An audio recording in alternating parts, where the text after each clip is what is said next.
Welcome to the High Income Business Writing Podcast, helping you propel your writing business to a whole new level. And now, here's your host, Ed Gandia. Hey there, welcome to another episode of the High Income Business Writing Podcast, the number one podcast for business writers and copywriters who want to earn more in less time doing work they love for better clients. With over 1 million downloads from listeners just like you across 101 countries. This episode is much shorter than usual. Rather than my typical 45-minute format, today I'm sharing a quick tip with you. This is part of the audio insights I publish for my private coaching clients every weekday, and I thought you'd find it helpful. So here we go. I hope you enjoy it. A coaching client recently asked me what she needed to do to start going after and landing well-known clients. And she was referring to, well-known brands like Fortune 500 clients, big organizations that look impressive in your client roster and your samples portfolio. What I found most interesting in her question wasn't the intention. It was her assumptions about what this would take. So she specifically asked what kinds of skills training she would need to take and consume in order to qualify for going after these types of clients. Or to put it another way, what knowledge or skill set she would need in order to be worthy of even knocking on the doors of these bigger organizations. Now, you need to understand this is somebody who's fairly established. She does very well. She's not new to this. So, this isn't a newbie. Now, I'm going to summarize my advice to her. And it was basically this. Look, you don't need more skills training. You might, but there's a very, very good chance that that's not what's missing. What's really missing are two things. Number one, understanding that you have to give yourself permission to go after these clients, not anyone else, not some certification board or some kind of group that dictates which prospects you're qualified to pursue. Nothing like that. And number two, you need a strategy that uses whatever confidence level you have today to stretch that a bit and then move in the direction you want to go.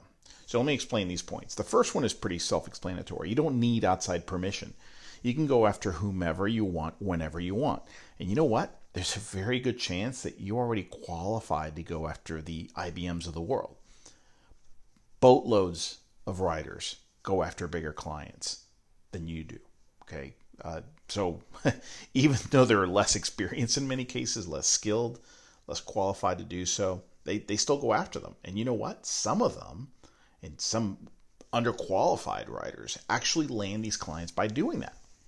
Now, women have a particularly difficult time with this. And I know I'm generalizing, okay?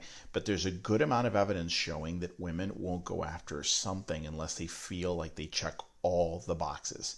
Men, on the other hand, are much more likely to go after something big, even if they only check some of the boxes. I'm not going to get into the science or the theories as to why this happens, and please don't misunderstand me. I'm not saying men are better than women. Quite the opposite. We have some serious flaws, and the ladies beat us in many different categories. This is just sharing the science with you. But you should know that awareness that this is happening is the first step to making real change. So ladies, there you go. Okay. In general, you're much more susceptible to hesitation when it comes to something like this. Understand that this is normal and just move in that direction anyway. All right, so let's get to my second point, which was about using whatever confidence level you have now and working with that to get to a better place. So here's the deal. Experience, ability, skill, confidence, these are all relative. Say you're on a staircase and you're on step 5 of 10, so you're halfway up. Each step of the staircase represents where you are in your business and your confidence level right now. You'd love to land some clients in the 9 and 10 category, right? All the way at the top, but you're terrified. You don't feel ready. Fine. Work with your level 5 confidence to go after some 6 and 7s. Those are a bit outside your comfort zone, but not so far up there that you're terrified to make your move. They're fairly close to where you are, so go after them. Once you land a few 6 and 7s, that's your new baseline. And you know what I'm talking about. You've been there. We've all been there.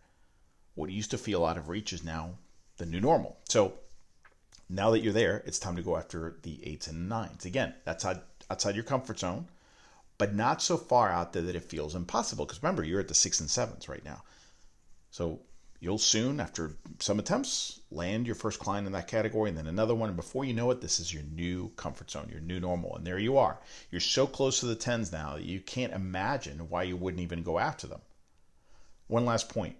Wherever you are on the staircase right now, there are people below looking up at you, admiring you, wondering how they'll ever get to that step.